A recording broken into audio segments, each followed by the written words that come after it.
Começa agora. Bom dia, CDL. As notícias mais importantes do dia, comentadas e analisadas. Realização Câmara de Dirigentes Lojistas Santos Praia. 7h02. Bom dia, começa na Santos FM 92,5, programa Bom Dia CDL, projeto jornalístico realizado pela CDL Santos Praia. Câmara dos Dirigentes Lojistas Santos Praia, que irá informar e debater os principais fatos da região e do país. Hoje, dia 24 de janeiro, terça-feira de 2017, e a apresentação é dele, Zé Torquato. Oi, Zé, bom dia. Bom dia, meu caro Thiago, bom dia aos ouvintes da Santos FM 92.5, de volta no seu rádio, programa da Câmara dos Dirigentes Lojistas Santos Praia, o Bom Dia CDL, ao vivo até às 8 da manhã. Uma satisfação ter você conosco mais uma vez para debater os principais fatos da região e do país. Thiago agora vai enumerar os principais fatos da edição de hoje. Explosão em hotel de luxo em Guarujá deixa 5 feridos, local foi evacuado. Parecer contrário à gestão de OCIP é mais um capítulo negativo no Hospital dos Estivadores em Santos e os assuntos do país no radar nacional, Zé. Muito obrigado, Thiago, e os ouvintes que quiserem participar conosco, tem aí canais de comunicação à sua disposição. Nosso WhatsApp é o 991406444, 991406444, ou pelo telefone fixo 3345-9507, 3345-9507, Zé. Ok, bom, deixa eu apresentar nosso comentarista da terça-feira, o advogado e coordenador do Procon Santos, é o Rafael Quaresma. Bom dia, Rafael. Oi, Zé, bom dia aos ouvintes, uma alegria, uma satisfação participar. Daqui a pouquinho o Jorge Tadeu Rogas de Oliveira, médico, conosco, completando a bancada da terça-feira. Estamos recebendo uma visita especial, jornalista Ariane Rocha. Ariane, bom dia, seja bem-vinda aqui aos estúdios da Rádio Santos FM. Bom dia, Zé, bom dia a todos, é um prazer estar aqui mais uma vez. Ok, a Ariane, que é jornalista, não é? Você foi de várias emissoras aqui da Baixada, certo, Ariane? Você esteve na VTV, na Santa Cecília, e também passou um belo período como correspondente local da Rádio Bandeirantes de São Paulo, correto? É isso mesmo, fiquei 3 anos na Rádio Bandeirantes como correspondente aqui na Baixada Santista, cobrindo todos os acontecimentos aqui da região, Santos Futebol Clube. Depois passei 1 ano em São Paulo, junto com o Datena no Brasil Urgente, e agora eu estou de volta à praia. É isso aí, Ariane, seja bem-vinda, ela vai acompanhar hoje o programa conosco, e na semana que vem estaria ausente durante 10 dias, e a Ariane Rocha comandará aqui o programa Bom Dia CDL. Ariane, seja bem-vinda e a gente conversa no decorrer da semana para deixar tudo ajustado, tá bom? Tá certo, será uma grande responsabilidade. Ah, com certeza, você está super apta a isso. Bom, recebendo aqui nos estúdios da Rádio Santos também o nosso comentarista, Dr. Jorge Tadeu Rogas. Jorge, bom dia, bem-vindo ao nosso programa mais uma vez, é uma satisfação tê-lo conosco. Bom dia, Zé, bom dia, amigos, bom dia, Rafael, é um prazer estar aqui. Ok, e vamos ao primeiro tema da pauta, né? E o assunto do Hospital dos Estivadores volta aí à tona, né? Vamos comentar quais são os últimos passos desta caminhada para a gente ter esse equipamento finalmente à disposição da população. Exatamente, Zé. O Procurador-Geral de Justiça do Estado de São Paulo, Mário Yamamura, concedeu um parecer contrário ao agravo de instrumento concedido pelo Tribunal de Justiça do Estado à Prefeitura de Santos, que cassou a liminar concedida pelo juiz da primeira vara, José Vitor Teixeira de Freitas, ação popular movida por um ex-vereador de Santos, suspendendo o contrato de gestão celebrado entre a administração e também o Instituto Social Hospitalar Alemão Oswaldo Cruz para o gerenciamento do Hospital dos Estivadores. A ação popular continua tramitando no município e o parecer da Procuradoria, que é um órgão autônomo, será julgado por desembargadores da Terceira Câmara de Direito Público de São Paulo, que decidirão se o Instituto deixa ou não a gerência da unidade hospitalar, e não há prazo para o julgamento, Zé. Então, o julgamento não aconteceu ainda, mas aí o risco iminente de, como já aconteceu em caráter liminar, de ser invalidada a concorrência pública, né, licitação que passou para o Instituto Social Hospitalar Alemão Oswaldo Cruz o gerenciamento do equipamento. Segundo o procurador, o que fez essa manifestação, né, o Mário Yamamura, os indícios de ilegalidade e lesividade são evidentes, já que existe prova documental que o Instituto foi constituído em 4 de fevereiro de 2015, portanto, não atendendo à lei orgânica do município, que exige 3 anos de experiência e atuação. Segundo ele, o Instituto não tem nada a ver com o Hospital Oswaldo Cruz. Jorge, que é médico, muito embora aí nós estejamos na esfera do direito, como é que você Avaria mais esse impasse. Evidentemente, ainda está valendo a licitação que passou o comando do Hospital dos Estivadores ao Instituto Social Hospitalar do Irmão Oswaldo Cruz. De maneira bem resumida, mais um prejuízo para a população. Não tem muito o que se discutir. Se existem regras e as regras fossem seguidas desde o começo, não tinha essa polêmica toda. Então, polêmicas são estabelecidas porque transgridem-se regras. Se a regra é essa, se o Instituto foi constituído em 2015 e a regra é que tem que ter 3 anos, bastava a Prefeitura Municipal ter seguido a regra. É só isso. É verdade. Não tem a justiça. Às vezes a gente culpa a justiça, só que a gente quer o tempo todo driblar. Ah, não, é porque é do Oswaldo Cruz. Assim, todo mundo sabe que não tem absolutamente nada a ver o Hospital Alemão Oswaldo Cruz com a OS que ele co-administra para poder ter os seus benefícios da benemerência, porque o Hospital Alemão Oswaldo Cruz não é uma santa casa, muito menos um hospital que tem uma ala dedicada ao SUS. Eles têm que fazer alguma ação no âmbito da filantropia para poder ter os benefícios de isenção tributária dos hospitais filantrópicos. Isso acontece com o Albert Einstein, isso acontece com o Sírio-Libanês e acontece com o Oswaldo Cruz. O Oswaldo Cruz tinha um trabalho de atendimento de urgência e emergência num bairro periférico de São Paulo e depois constituiu essa OS para ampliar a sua ação no território filantrópico. A regra é essa. E eu acho que a polêmica... E quem sofre com isso? A população. Porque a gente continua com a máquina parada, o parto que ia ser estreado antes do Natal não aconteceu, e tá lá só com a luz acesa durante a madrugada inteira para consumir energia. Então, que eu interpreto, até não é a área do Rafael, mas se realmente a justiça entender que não há legalidade nesta contratação, não há o que se falar, porque no poder público, pelo menos em tese, você tem que seguir o que estritamente diz a lei, não é? E no caso aqui me parece que é questionável mesmo a ascensão dessa OS para a administração do Hospital dos Estivadores. Zé, na verdade ali, complementando até o que o Jorge disse, mas analisando sob uma outra ótica, outros valores serão sopesados, né? Quer dizer, outros valores serão colocados à mesa até por conta da liminar concedida. É importante explicar para o ouvinte que esse parecer do Procurador-Geral de Justiça, enquanto integrante em 2º grau do Ministério Público, ele não é vinculativo, é um parecer meramente opinativo que pode ou não ser considerado pela turma julgadora. Há várias formas de se interpretar esse parecer. Alguns servem de embasamento para o voto do desembargador relator. Às vezes a fundamentação do voto externada pelo relator é no sentido contrário ao do parecer, já que, como dito, é um parecer opinativo que não vincula a turma julgadora. E claro, vai depender, Zé, e novamente a gente diz isso aqui, daí o fascínio pelo direito, não é? Vai depender da régua lá de valores que a turma julgadora vai pautar para tomar a decisão. Nós tivemos, apesar de todo esse imbróglio, a concessão de uma liminar, salvo engano, pelo presidente do Tribunal de Justiça, o desembargador Dimas Mascaretti. Se não me engano, foi ele que concedeu a liminar. E se houve a concessão da liminar é porque de alguma maneira se vislumbrou no processo os requisitos que norteiam a concessão de tutelas de urgência, como por exemplo o perigo na demora da prestação jurisdicional e a tal chamada fumaça do bom direito. Da onde eu acho que se extrai essa fumaça do bom direito na medida em que há um critério objetivo que, segundo comentou o Jorge, segundo repercute a mídia, eu não tenho acesso aos autos, mas provavelmente isso está bem demonstrado no processo, é a questão, lapso temporal, um critério objetivo exigindo aí os tais 3 anos, não é? E se é de 2015, nós estamos em 2017, esse lapso temporal, esse critério objetivo não foi atendido.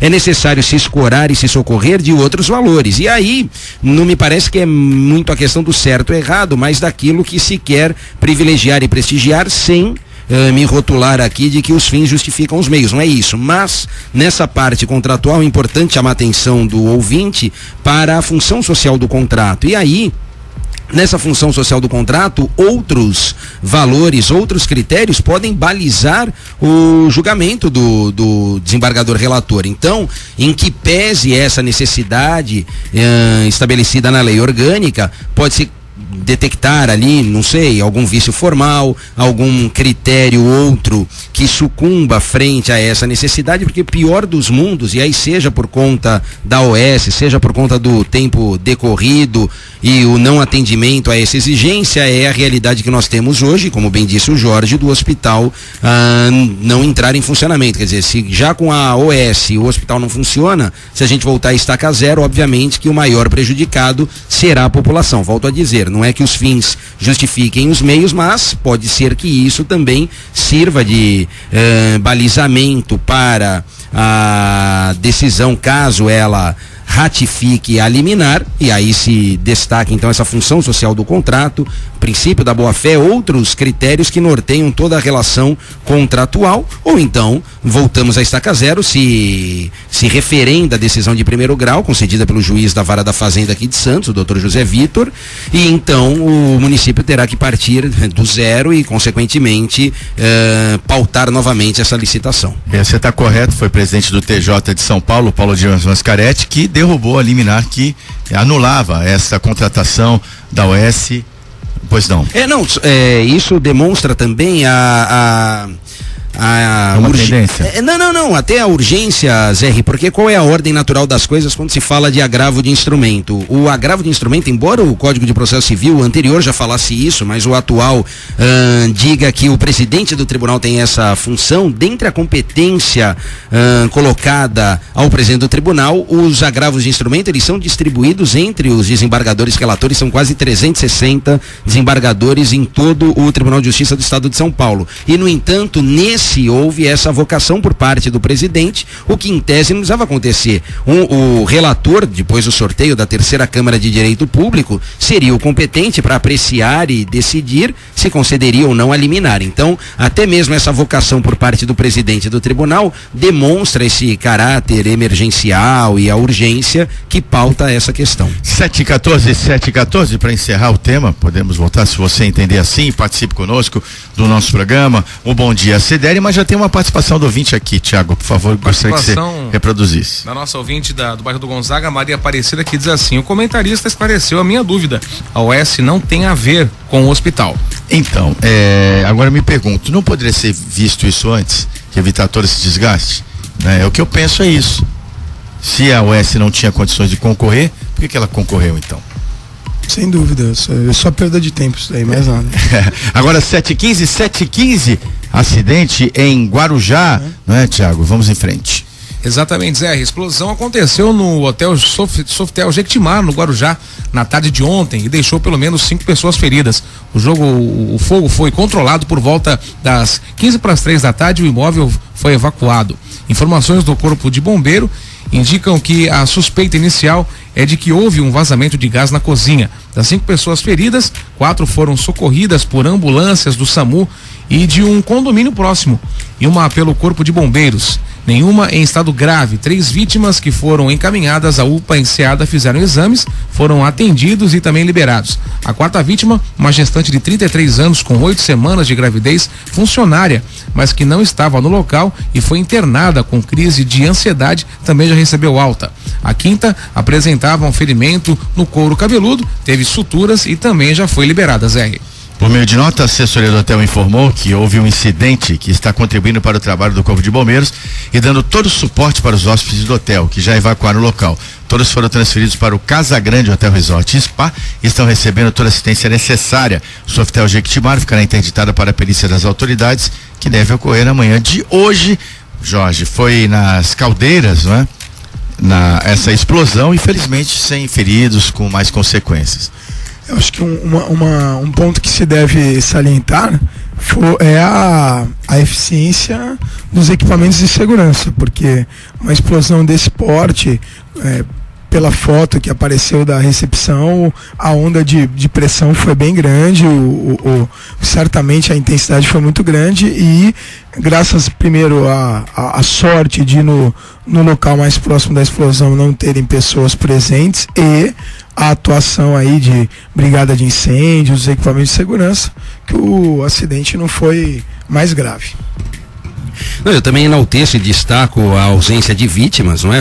De vítimas fatais. Tivemos aí 5 feridos, mas graças a Deus em estado não grave, em estado leve.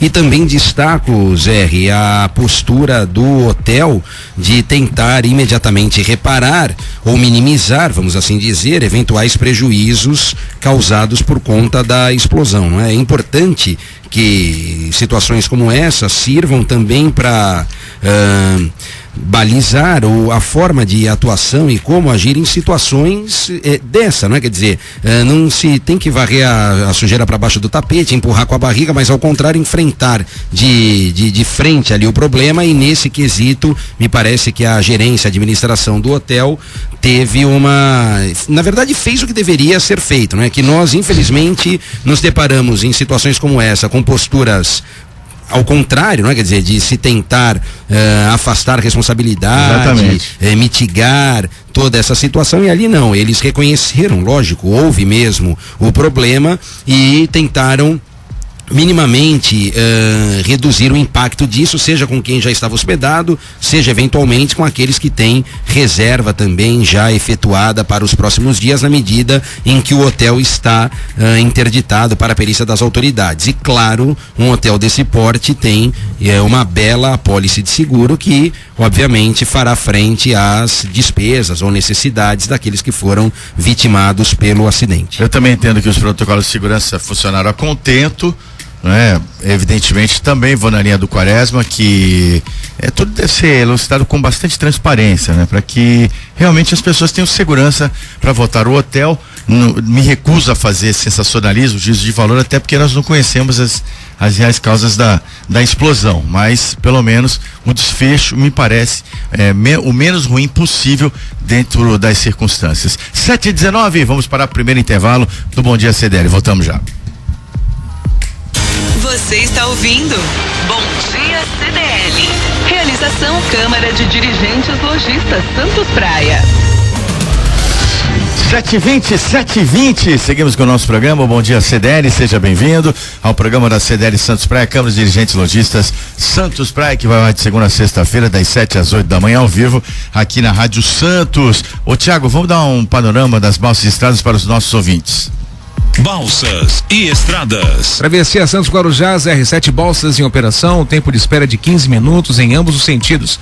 Travessia Guarujá Bertioga, uma balsa está em operação e o tempo de espera é de 30 minutos ambos os lados. Travessia São Sebastião e Ilhabela, 3 balsas em operação e o tempo de espera é de 30 minutos ambos os sentidos também. Nas estradas, a operação na ativa é a 5x5 no sistema Anchieta Imigrantes, descida pela pista sul da Anchieta e também da Imigrantes. A subida é realizada pela pista norte das duas rodovias. O tempo está encoberto, mas a visibilidade é boa, Zé.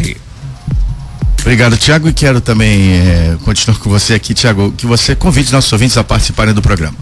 Nosso WhatsApp é o 991406444, 991406444 ou pelo telefone 3345-9507, 3345-9507, Zé.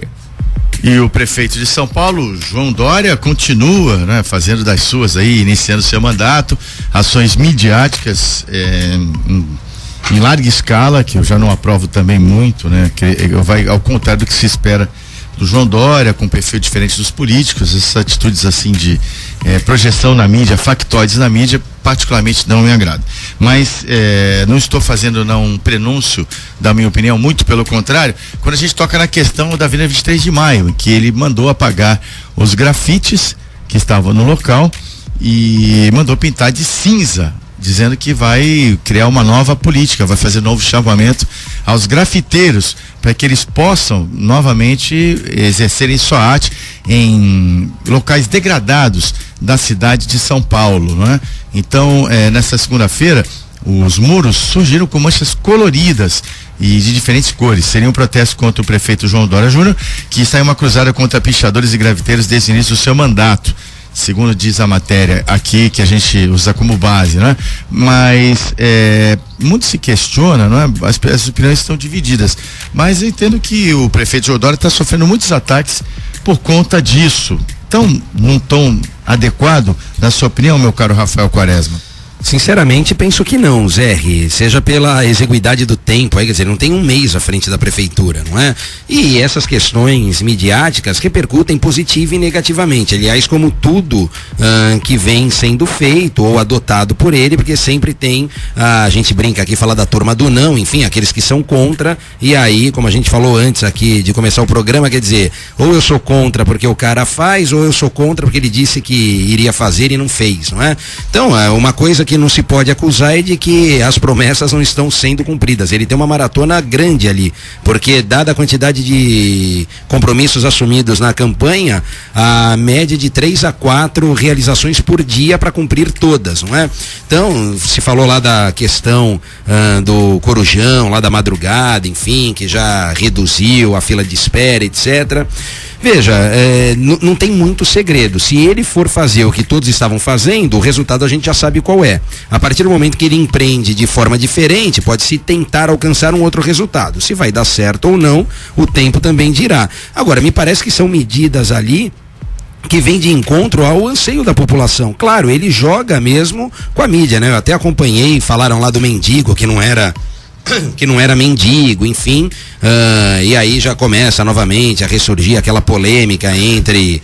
Como é que não era mendigo? Não, você viu isso, não? Falaram que ele entrevistou um ator, na verdade, ele falou com um ator que estava travestido de mendigo, simplesmente porque o camarada não tinha o cabelo muito grande e não estava sujo, né? E aí já começou aqueles que acusavam, falando de discriminação e tal, e na verdade era mendigo, a Veja lá acompanhou, enfim, mas o que eu quero dizer é que a mim me chama a atenção a energia despendida por ele, não é? Quer dizer, então ele está muito motivado, tem aí uma energia para fazer com que as coisas aconteçam, adota postura mesmo relacionada a medidas que são largamente adotadas na iniciativa privada. Eu gostei muito daquela multa, depois ele batizou lá de lei o decreto Soninha, não é? Por conta do atraso que ela teve que pagar lá uma multa revertida à instituição de caridade de R$200 por conta do atraso na primeira reunião no comparecimento lá na 9 de julho para fazer a lavagem da rua, da calçada, enfim.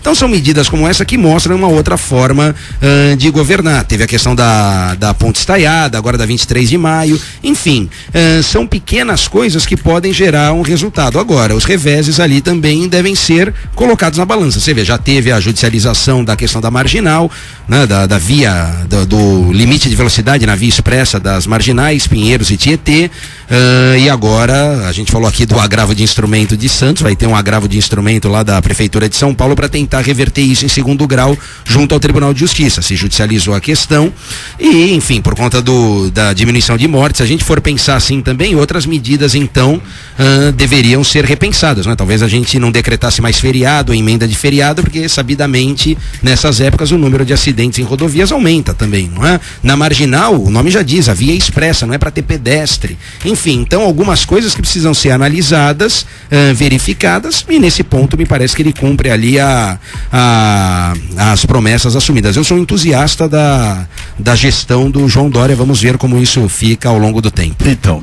só para explicar para o nosso ouvinte, eu fiz uma introdução porque até para deixar mais à vontade, ficar mais à vontade para dar minha opinião, porque essa questão dos murais, dos pichadores e das marginais, não entendo como atitude midiática, não, atitude de política pública dentro do que ele se propõe a fazer, tá?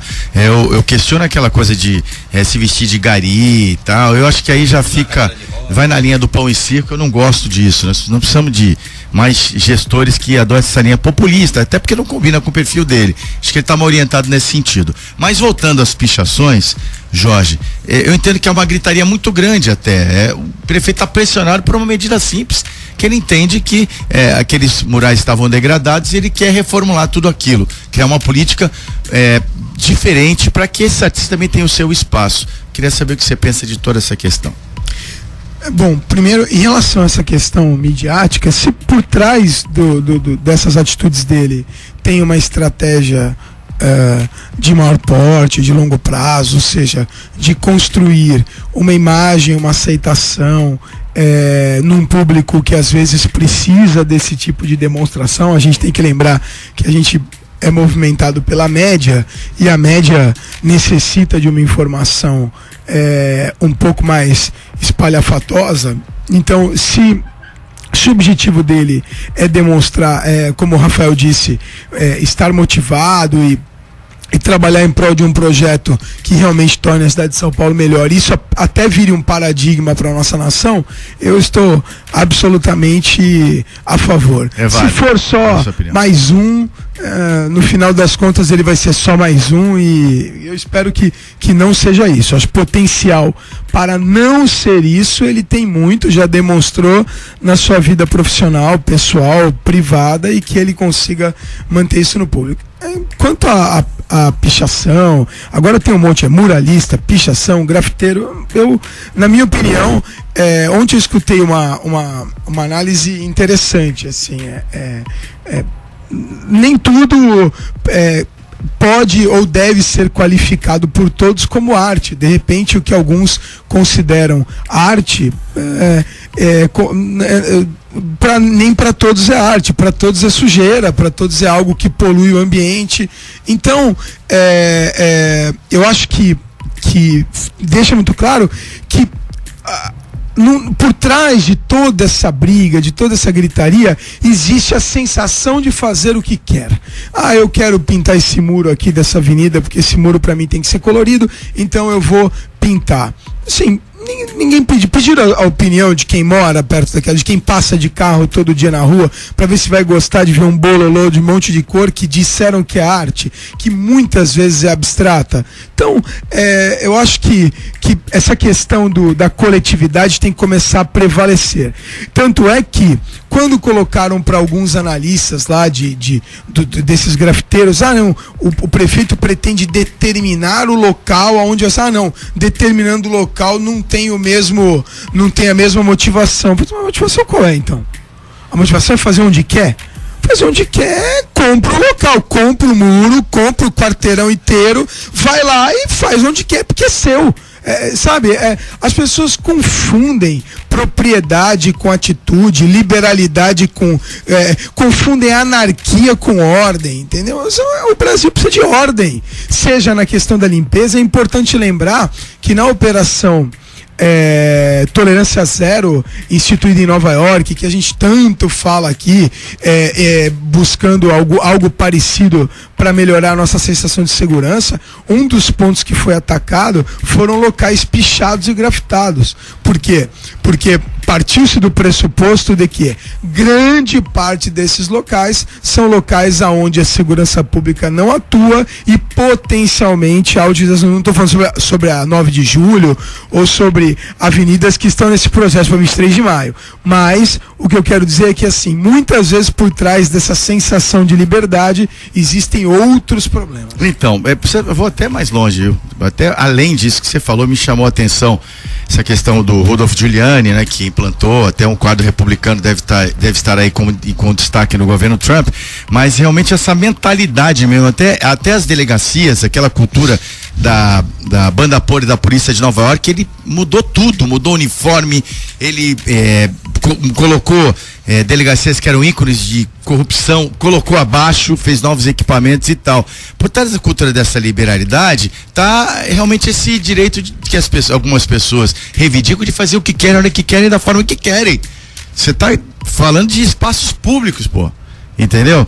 E eu vou, daqui a pouquinho, eu vou até concluir aqui com os ouvintes, mas aí que você falou tolerância zero. Muita gente reivindica a tolerância zero. Mas será que a nossa sociedade está preparada para viver em regime de tolerância zero? Será não, a gente vai viver na tolerância zero com os problemas da sociedade brasileira. Exatamente. A gente não vai viver a tolerância zero de Nova York. Pra gente viver a tolerância zero de Nova York, a gente tem que ir para Nova York. Exatamente. Não é aqui no Brasil. Então, mas aí que tá, você fala, tolerância zero, aí chega na Blitz, tá? Se tem alguém que tá com um carro meio velhinho e tal, não vou entrar nessa luta, nessa questão de luta de classe, vamos dizer, pela aparência, ou se você tem uma condição melhor e tal, aí você é parado numa Blitz para pedir seus documentos e fala, pô, vai prender bandido. É o que as pessoas falam. Então, tem que ser um pacto de toda a sociedade. Eu não me importo de que um policial peça meus documentos, né? Eu não me importo, eu não tenho nada a esconder, né? Eu creio que assim, haja visto que aconteceu agora, não me foge aqui a memória do estado, acho que na Paraíba, que o neto de um ex-senador e dono de uma rede, ele foi fugir da Blitz ele atropelou da lei seca, atropelou e matou agente de trânsito. Foi decretada a prisão. Isso, dele. 4 horas depois ele estava na rua. Exatamente. Então a sociedade não está preparada. Isso é jogo para inglês ver. A tolerância zero com os outros, comigo não. Aí também não dá. Não, rapidamente, só eu pegando o gancho do que o Jorge falou e plenamente de acordo aqui, para dizer o seguinte: essa ideia da tolerância zero era justamente asfixiar questões, condutas ali menos graves, não é? Ou nessa ordem, se a gente pegar a quantidade de problema que São Paulo tem, certamente a pichação, a questão do grafite, ela não está na escala de prioridades ali. No entanto, se tenta trabalhar em todas as frentes, e isso também me parece importante. É uma filosofia. Exatamente, quer dizer, a cara da gestão nos mínimos detalhes ali. Não, e que vai de encontro exatamente ao que você falou. Bom, mas você vai me parar para me pedir documentos, sendo que tem tanta gente cometendo outros crimes ou crimes, enfim, eu aqui tô só com uma infração administrativa, minha carta venceu, eu não renovei, ou esqueci de licenciar o carro, enfim, mas a gente não pode esquecer que isso também está à margem da lei, é contra a lei, não importa se é uma infração administrativa, se é uma infração penal, se é uma infração civil, enfim, é alguma coisa ali que está em desencontro ao que determina a legislação, e esse é um ponto. Só que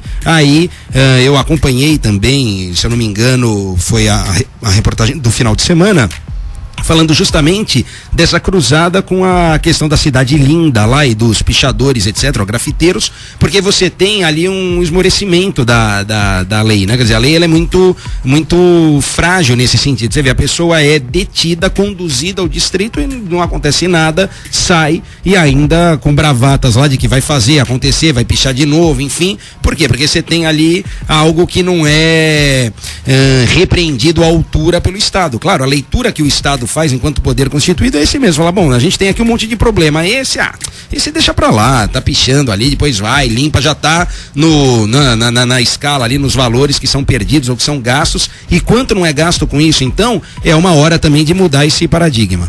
Participação, Zé, do ouvinte Carlos Ernesto do Gonzaga diz assim, olha, pichação não é arte e grafite é uma das artes, precisamos saber se o povo quer, né? É verdade. Bom, vamos avançar na nossa pauta. Até temos aqui um médico na bancada, o Dr. Jorge Tadeu Rogas, não é? A febre amarela está também dizendo presente aqui no estado de São Paulo e na região. Exatamente, Zé.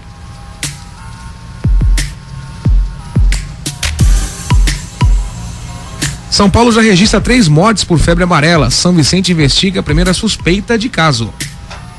Então, Jorge, a pessoa viajou para Amazonas e tem 3 casos já no estado de São Paulo. Em Minas está com mais força, né? Já discutimos isso aqui, né? E como é que você interpreta essa situação? O panorama da febre amarela, né? Até que ponto a população tem que se preocupar? Bom, em primeiro lugar, assim, a febre amarela é uma doença que a gente tem falado muito pouco aí na mídia e na própria saúde, porque ela acabou sendo abafada pelas doenças aí transmitidas pelo Aedes aegypti, pelo Zika vírus, chikungunya, pela dengue, que realmente tem prevalecido aí, né? É importante lembrar que ela é uma doença viral, né? Que, como toda doença viral, ela cursa com aqueles sintomas clássicos, né, de dor no corpo, febre, mudança de apetite, um pouco de náusea, dores musculares, um quadro muito parecido com o quadro de dengue, e muitas vezes ela é autolimitada, ou seja, o próprio organismo dá conta dessa virose e isso não progride, né?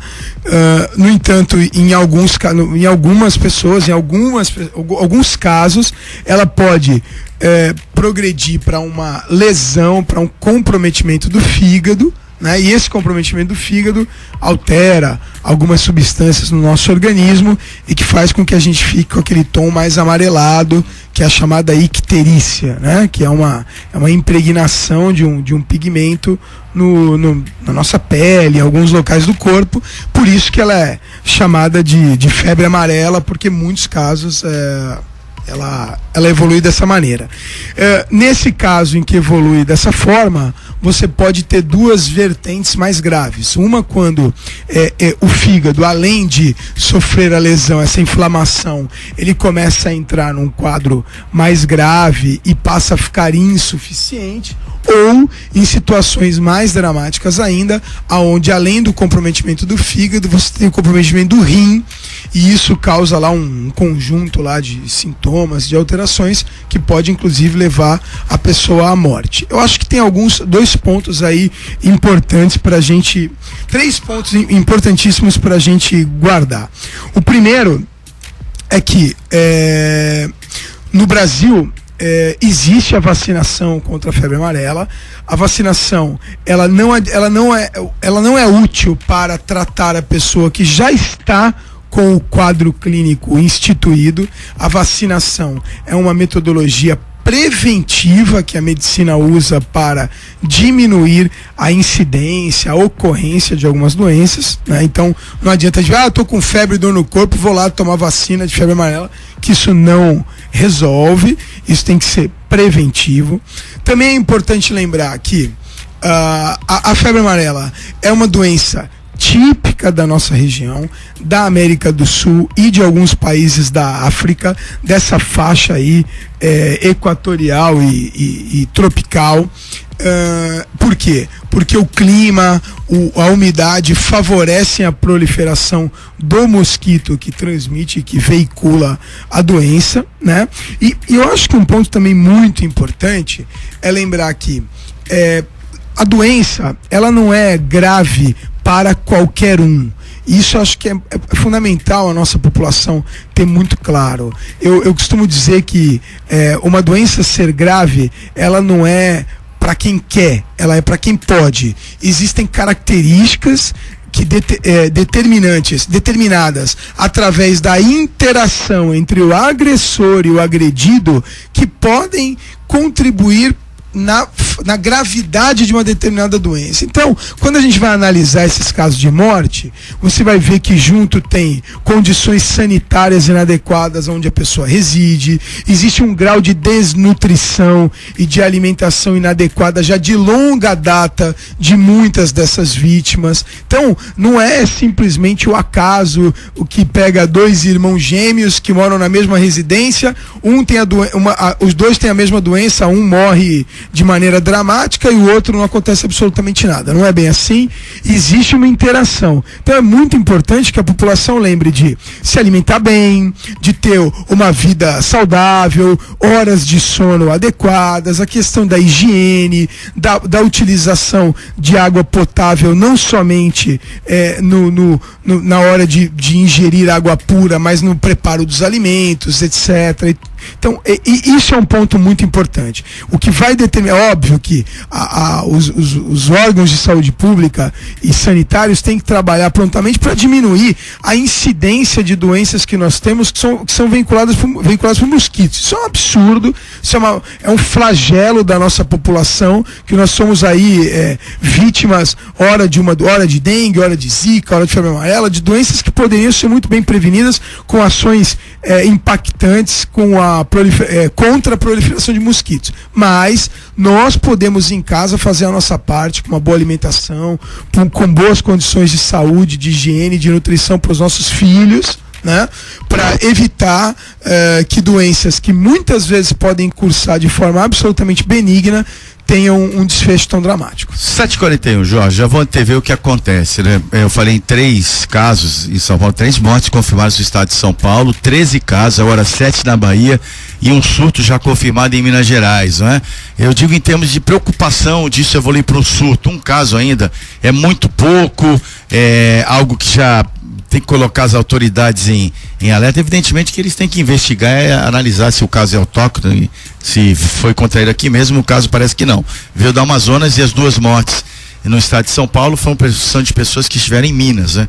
E no tempo de vida da saúde pública, como é que se faz isso? Porque parece que não. A gente não pode também descartar que todo mundo entende o óbvio, né? A febre amarela não tem transmissão de pessoa para pessoa, correto? Não tem, a transmissão é apenas pelo mosquito, e geralmente em áreas em que esse mosquito vive na natureza. É importante lembrar que a grande preocupação principalmente com esses casos que acontecem em São Paulo ou aqui no litoral, é que não são, a faixa litorânea do Brasil não é uma região endêmica, ou seja, não é uma região onde existe a proliferação e a incidência, vamos dizer assim, de forma contínua de casos de febre amarela. Então isso preocupa um pouco, porque começa a mostrar e talvez até uma disseminação, uma adaptação do mosquito, tal qual aconteceu com o Aedes aegypti, aconteceu com a dengue.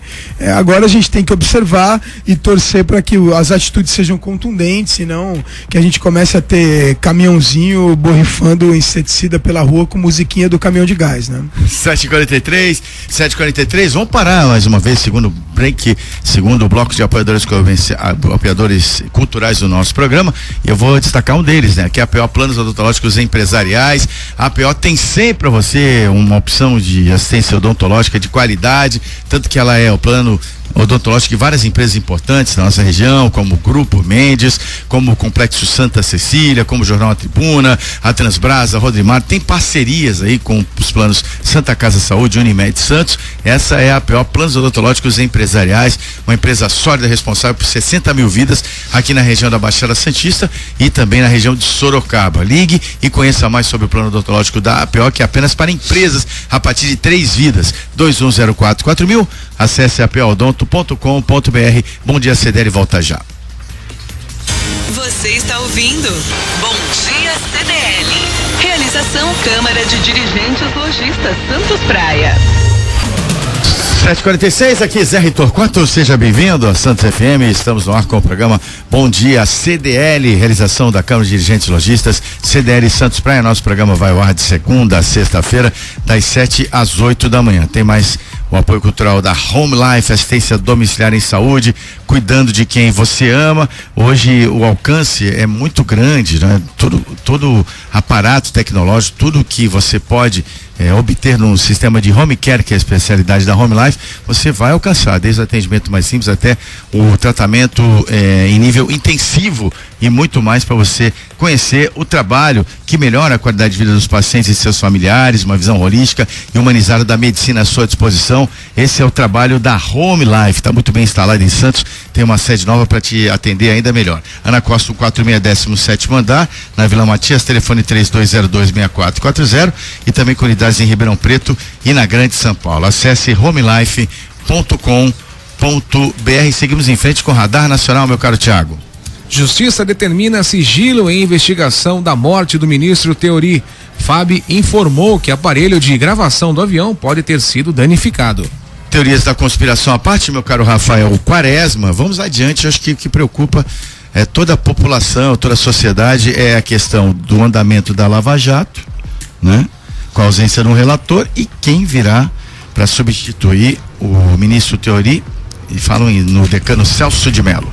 Eu, rapidamente aqui algumas considerações, mas eu gostei bastante da fala do presidente Michel Temer, né, em dizer que não vai nomear enquanto não tiver o substituto da Lava Jato. Enfim, isso me parece que reforça uma ideia de exatamente, de isenção e de transparência na condução desse caso, já que o nome dele é citado algumas vezes lá por essa leva de delatores. Esse é um ponto. O outro aspecto diz respeito ao tempo agora, né, Zé? Porque me parece que o maior vilão agora é justamente o tempo. Ou seja, quanto mais o tempo passar e essa situação se prolongar, mais difícil fica qualquer movimentação da presidente, a ministra Carmen Lúcia, no sentido até mesmo de homologar as relações ou de fazer essa distribuição ou indicação de um relator. A forma dela, né? Eu tive contato com a ministra uma vez aqui numa palestra em Santos, uma pessoa bastante humilde, muito acessível, com uma história de vida belíssima. Ela justamente tentou agora falar com seus pares ali, com os demais ministros, para ver se chega num consenso. Me parece que a ideia do diálogo para uma situação dessa não será a solução adequada e seguramente a solução mais rápida. É importante que ela use o papel, exerça o papel dela de presidente, tome a medida que entender mais adequada, seja com a homologação, seja com a redistribuição, seja com a indicação de um relator, para que a coisa avance. E rapidamente me chama a atenção a questão questão da decretação de sigilo nas Sim. investigações, não é?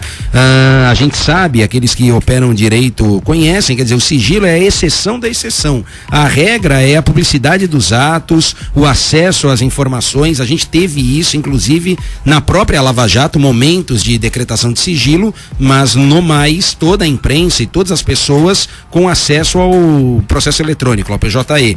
Então, nesse caso, se é mesmo uma fatalidade, se foi mesmo um acidente, tal qual acontece com outros acidentes, a decretação de sigilo seria a exceção. Porque não parece a que tem algo a esconder, né? Então não precisa, na minha concepção, não precisa de sigilo. E a última coisa é que, graças a Deus, ali parece que a caixa preta foi, apesar de um pouco danificada, foi preservado, os áudios, né? O áudio da cabine conseguiu ser resgatado e agora a aeronáutica trabalha na depuração dessa conversa para melhorar a qualidade do áudio e deixar ali a conversa transparecer. Meu caro Jorge, questão do sigilo e da sucessão, tanto na relatoria quanto no lugar de ministro do STF.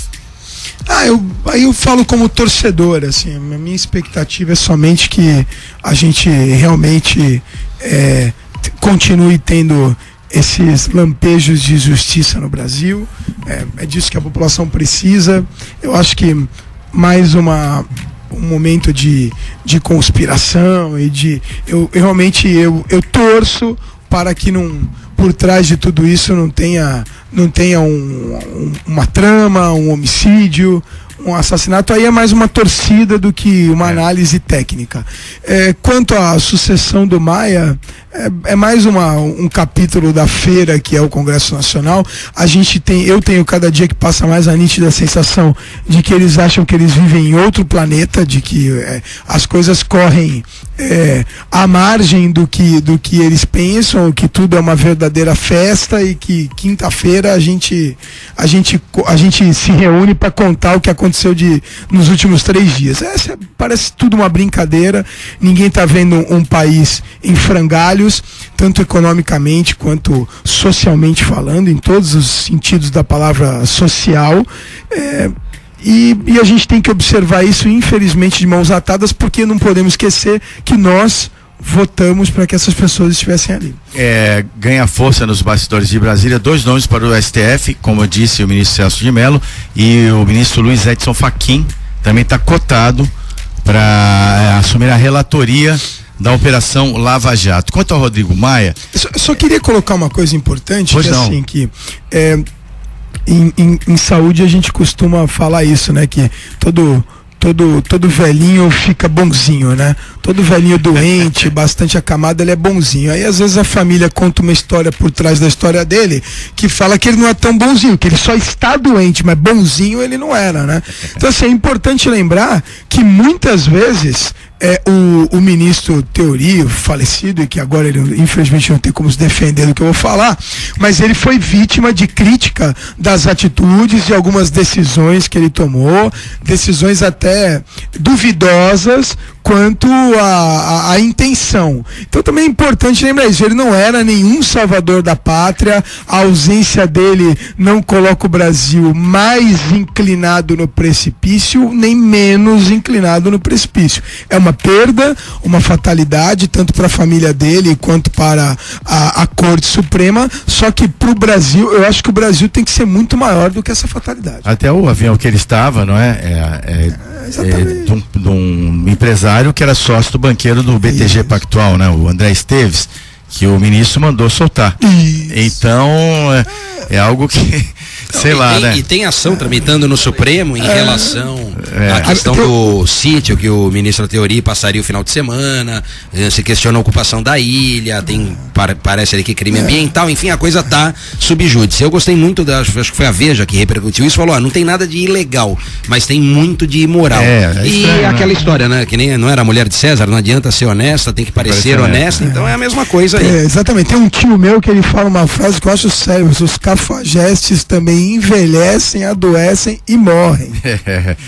Realmente ficou aí talvez pela importância da expectativa em relação ao Lava Jato, o Teori se vestiu de mocinho mesmo, nesse caso, né? Trabalhou durante o recesso, tudo mais, enfim, tinha uma percepção boa da atuação desse ministro, em geral na opinião pública. Agora, o Rodrigo Maia, ele teve a candidatura liberada, mas pô, a gente... Mas ele não é candidato, Zé, não é? Ele tá fazendo campanha há muito tempo. Eu achei engraçado porque ele falou que recorreria da decisão, mas em tese não, mas agora ele já tá fazendo campanha. Sim, não, mas na semana passada ele recorreria embora não fosse candidato. É uma coisa engraçada, né? Porque alguém você vai atacar que o Rodrigo Maia ia ser candidato? Não. Ele já sabia, pô. Veja, como o mandato é tampão, e aí entra novamente a questão da interpretação. Ele não foi eleito por conta da lacuna. Então não é reeleição. Faz sentido? Faz, mas veja, é uma questão ali que, né, interna corporis, eles mesmos tinham que chegar a um denominador comum, a um consenso. Mas o legal é o barulho, o legal é parar o Brasil pra escutar esse bando de palhaço falando. Pois é, como a gente vai pro terceiro ano de recessão, é mais ou menos isso mesmo.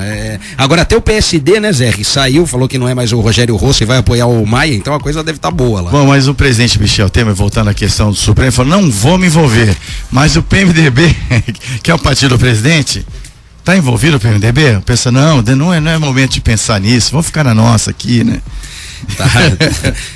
Quanto envolvido está, né? Porque está envolvido está muito. Agora é aguardar. O que eu acho que tem que ficar claro, e essa, né? Aí ganha força a teoria da conspiração e tal. Eu também ouvi alguma coisa nesse sentido, mas dizendo o seguinte, Zé, hoje, pela facilidade de acesso à informação, internet, e se a gente fizer esse exercício, vai ver que confere mesmo. O que você jogar no Google, você encontra. E aí, dependendo Verdade. E dependendo da informação que você quer buscar, você vai encontrar aquilo para até alimentar eventualmente esse pessimismo ou essa ideia de teoria da conspiração, etc e tal. O importante é pensar, e me parece mesmo que vai acontecer, principalmente se mantiver a turma do ministro ali, os juízes auxiliares que estão muito enfronhados no tema, não é? Se conseguir aproveitar essas pessoas capacitadas que são, principalmente na relatoria ficando a cargo de outro ministro, se perde um tempo, é claro, a morte gera mesmo esse prejuízo, esse atraso, mas se minimiza o impacto. Se partir do zero, putz, aí vai ter relaxamento de prisão, revogação de preventiva, porque também você não pode jogar nas costas, penso eu, de quem está detido em tese, não é? Não tem nada a ver com essa situação, o atraso por conta da fatalidade ocorrida aqui, etc e tal. Vamos agora às notícias do esporte para encerrar nosso programa de hoje, às 7h56. E o que chama atenção é algo que aconteceu fora do campo, a eliminação do Paulista de Jundiaí da final da Copinha, né? O Paulista utilizou um atleta, o Brandon, que utilizou documentos falsos, né? Na verdade, ele teria 22 anos, na gíria do futebol, é o popular gato. E o clube acabou eliminado porque não cumpriu o regulamento da competição. O atleta está em local incerto e não sabido, né? Quer dizer, nem o clube consegue contato com ele, nem o seu representante, lá me parece que é o ex-atacante Alberto, não é? O representante do atleta, o que em tese reforça mesmo essa situação. É interessante aqui a atribuição de responsabilidade, né? Porque o clube se diz vítima, talvez seja ou não, enfim, não sei até que ponto o clube teve acesso aos documentos, deveria ter, até que ponto se teve acesso, fez ou não essa verificação, na medida em que poderia ser o prejudicado, mas é uma forma interessante de atribuição de responsabilidade. Só traçando um paralelo, não é muito diferente do que acontece com a lei antifumo, não é? Em que o camarada que fuma gera a multa para o dono do estabelecimento que permite o fumo, não é? Então, na verdade, não se pune ali o que causa, o que transgride a norma, mas aquele que tolera, de certa forma, essa transgressão. Então é interessante aqui, no cenário esportivo e na justiça desportiva, a atribuição de responsabilidade penalizando o clube. 120 times, será que só tinha o caso do Brandon? Isso, né? Que agora o rapaz está sendo crucificado, mas você sabe que tá fazendo exercício, o cara quer jogar futebol, não tá certo o que ele fez, tá? Eu não justifica, mas explica, né? No lugar dele, uma oportunidade única, ele viu que poderia burlar e o clube foi punido, né? Não sei até que ponto isso ocorreu. E os outros jogos que ele atua também, não tinha que mudar o resultado? Seguramente ele achou que não fosse, né, ter essa verificação, essa fiscalização, e talvez que o time não fosse tão longe, porque se ele tivesse parado antes, talvez o intento dele fosse alcançado, né? Que era visibilidade, sair da prateleira, enfim. O problema é que o time foi muito longe. Quaresma, vou te fazer uma pergunta agora, curta e grossa. A federação agiu e eliminou o Paulista sumariamente. Se o jogador tivesse jogado no Corinthians, o Corinthians seria eliminado também? Você está abusando dos meus conhecimentos futebolísticos, viu? Para, não. Vai direito ao consumidor, né? Elimina o Corinthians também. Não, vamos pegar o estatuto do torcedor aí, melhor. Aí eu eliminaria, né? Mas eu não sou membro do TJD, pô. Tá vendo? Eu sabia que arrancar foi a resposta que eu queria de você, né? Não precisa nem te torturar, Rafael. 7h59, vamos encerrar por aqui o Bom Dia CDL. Doutor Jorge, muito obrigado mais uma vez, foi um prazer dividir a bancada com você. Obrigado, Zé, obrigado, amigos. Rafael, uma ótima semana a todos. Rafael, terça-feira que vem tem mais. Valeu, Zé, sempre animado aqui na terça-feira, o combustível da semana, muito legal, um abraço a todos. Terça-feira que vem, teremos aqui no comando, a partir de segunda-feira, a jornalista Ariane Rocha, enquanto eu estaria ausente durante 2 semanas, né? E com certeza vocês vão cuidar bem dela. Tiago, muito obrigado. O Rick Santos, nosso curador de produção e de pauta, também aqui conosco. O Bom Dia CDL vai ficando por aqui. Vem o Entre Linhas com a apresentação do jornalista Rafael Mota. Nós retornamos amanhã às 7h da manhã. Muito obrigado pela audiência e até lá. Termina aqui. Bom Dia CDL. Realização Câmara de Dirigentes Lojistas Santos Praia.